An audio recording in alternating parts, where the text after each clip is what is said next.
Millions of Black Britons carry surnames like Campbell, Grant, Forbes, and Robinson, names that sound, on paper, as Scottish or English as any name in London or Edinburgh. Genealogists tracing those exact names back through the historical record keep landing in the same place. Not Scotland, not England, but the Gold Coast of West Africa, carried across the Atlantic on slave ships and stamped onto entire communities by the men who owned them. The surname was British. The DNA underneath it was never anything but West African, and the historical record now shows precisely how that substitution happened. The mechanism behind this is documented in unusual detail because the British Empire kept meticulous records of its own slave-owning economy. Enslaved people across the British Caribbean, Jamaica, Barbados, Trinidad, Guyana, and the smaller islands were baptized, registered, and eventually emancipated between 1834 and 1838 under a system that required them to carry a surname the colonial administration would recognize. Overwhelmingly, that surname became the name of the plantation owner, the estate, or a prominent local colonial family, a practice so consistent across the British Caribbean that genealogists today can often trace a specific enslaved family's likely plantation of origin simply by cross-referencing their adopted surname against the UCL Legacies of British Slave Ownership database, built from the 1,834 compensation records paid out to former slave owners when the British government abolished slavery and compensated the enslavers rather than the enslaved. What makes British Caribbean surnames specifically distinctive compared to other European colonial naming patterns across the Americas is how heavily Scottish and Irish names appear in the mix alongside English ones. Scottish plantation owners, overseers, and colonial administrators were disproportionately represented across British Caribbean colonies relative to Scotland's small share of the overall United Kingdom population, a historical pattern researchers attribute to Scotland's own economic conditions, pushing ambitious younger sons of Scottish gentry toward colonial administration and plantation management as a path to wealth unavailable to them at home. The result shows up clearly in the surname record today. Campbell, Grant, Forbes, Gordon, and Stewart appear among Black Caribbean populations at rates far exceeding what England's own demographic weight in the colonial system would predict, a direct genealogical fingerprint of specifically Scottish colonial involvement rather than British colonialism in general. Given how thoroughly this naming system erased any direct record of enslaved people's actual African identities, replacing specific ethnic and regional origins with the surname of whoever legally owned them, you might reasonably assume the genetic record underneath these British-sounding names would be too scrambled, too mixed across too many source regions to say anything specific about where these families actually originated in Africa. Before we get to what genetic testing across British Caribbean populations actually shows, it's worth sitting with why that pessimistic assumption feels reasonable in the first place. The surname system was designed by slave owners, for slave owners' administrative convenience, with zero interest in preserving anything about the enslaved population's actual ancestry.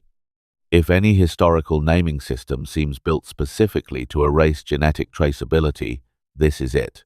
The genetic and historical record together tell a more specific story than that pessimism predicts.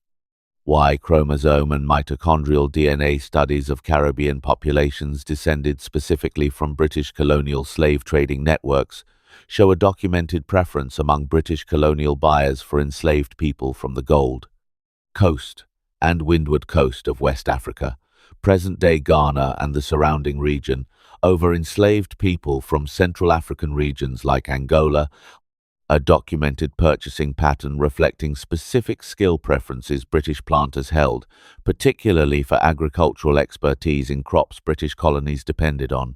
This preference shows up directly in modern ancestry testing results across the British Caribbean, with Gold Coast and broader Akan-associated ancestry appearing at consistently elevated rates in populations descended from British, as opposed to French or Spanish, colonial slave trading networks specifically. Here's a question worth sitting with before we get to what this means for individual families today. If the surname erased the specific ethnic identity, but the broader colonial buying pattern left a detectable regional signal anyway, what does that actually let a modern descendant learn about their own history? The honest answer requires some precision most surname tracing content skips past too quickly. This isn't village-level precision the way a small, isolated population like Colombia's Palenque allows, where a specific ethnic group can be pinpointed through genetics with real confidence. British Caribbean ancestry testing typically returns a regional signal, elevated Ghanaian, Nigerian, or Sierra Leonean ancestry proportions, for instance, rather than a single confirmed village or ethnic group. That regional signal is genuine and meaningful. It's simply a different, less granular kind of answer than some ancestry content implies when it promises a name will unlock one specific African village. If tracing your own specific surname against this pattern, checking whether your family name traces to a documented British Caribbean plantation record, and then comparing that against your own ancestry test results, sounds like something you want to actually do yourself. Tell us your surname in the comments, because we're planning to research specific documented surname to plantation cases in a future episode, and the names you share could shape exactly which ones we dig into next. It's worth explaining exactly why the 1,834 compensation records specifically became such a valuable genealogical resource, because the British government's own bureaucratic thoroughness, ironically, is what makes modern surname tracing possible at all.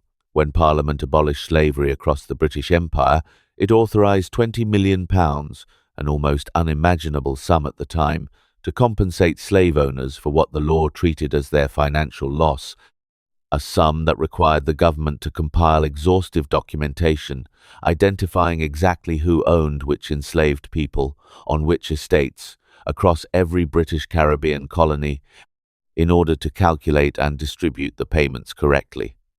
That documentation, digitized and made publicly searchable through University College London's Legacies of British Slave Ownership project, inadvertently created one of the most detailed administrative records of British Caribbean slaveholding families anywhere in existence, a database built entirely to pay former slave owners that now serves an almost opposite purpose, helping the descendants of the people those owners once held reconstruct exactly which family, which estate, and which specific colonial context their own surname most likely traces back to.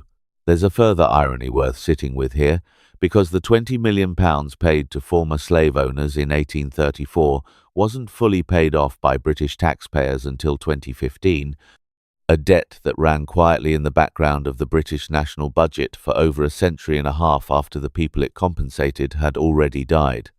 Meanwhile, the formerly enslaved people whose unpaid labor had generated that wealth in the first place received nothing, not compensation, not land, not even, in most cases, a preserved record of their own specific African origin beyond whatever surname the compensation process happened to assign them along the way. The same historical machine that erased specific African identity from an entire population's names also, quite literally, kept that population unpaid for another generation and a half after freedom, while continuing to pay the people who had once owned them.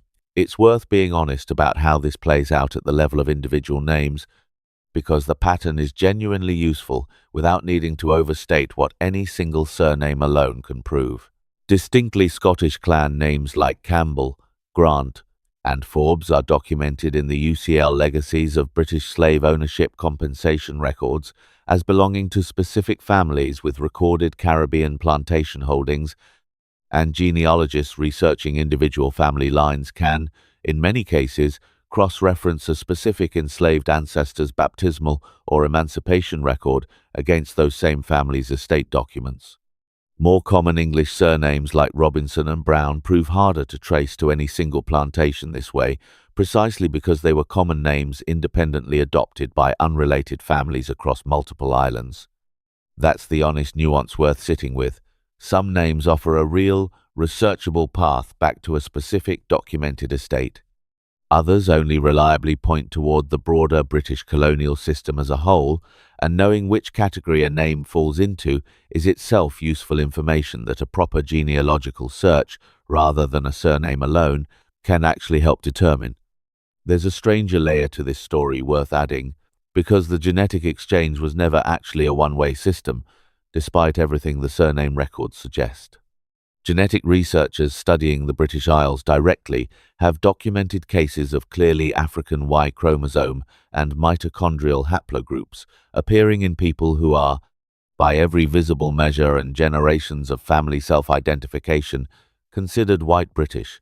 Individuals whose autosomal DNA shows little to no detectable African ancestry at all, yet whose direct paternal or maternal line traces unmistakably back to Africa.